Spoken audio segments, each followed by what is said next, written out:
Today's American Story with Bob Dotson is something of a mystery. It begins with a drum beat on a quiet street in Rochester, New York, and you won't believe where it ends. Something strange is happening over at Dave Hickey's house. He bought a set of drums and disappeared with his brother Bruce and their pals. I'm set up, ready to go, first as usual. Herb Gross came from North Carolina, 700 miles to join them. Spank Kohler drove over from Pennsylvania. Together, they help each other find the notes that have been missing from their lives. I think we always get that part where we kick back down to the G.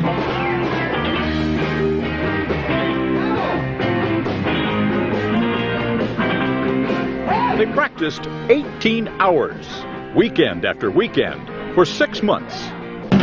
Dave's son Colin had never heard them play, but back in the 60s, they had a garage band called the Invictas that had one hit song, The Hump.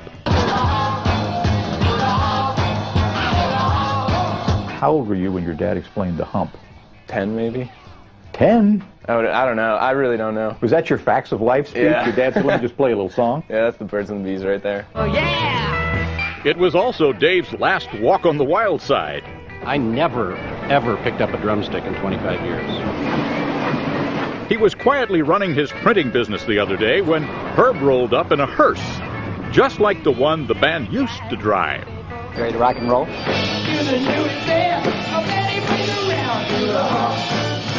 Herb coaxed the boys of the 60s, now pushing 60, to play a few gigs around Rochester for old time's sake. Well, Dave and I had both had several beers.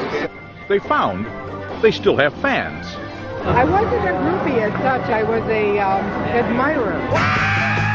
So are kids young enough to be, well, their kids. Spank Kohler's daughter had no clue she was living with a rock legend. It's like knowing a different person now. Spank is the oldest, 63. I remember 1960 and 1969. Anything in between's a little cloudy. Bruce Hickey, the youngest, 57. Not so bad being the baby.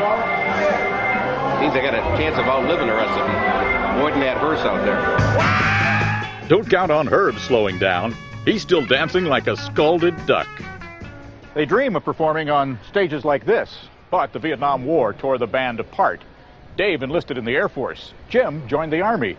And when they came home, their garages were no longer places to play. They held the cars that took them to work. Not anymore. It's showtime! This month, their ride to retirement took a detour to a Beach Boys concert, where they are the opening act.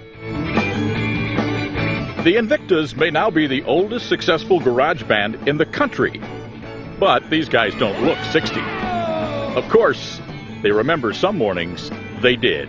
Oh, yeah. Oh, yeah. For today, Bob Dotson, NBC News, with an American Story in Rochester, New York. Yeah!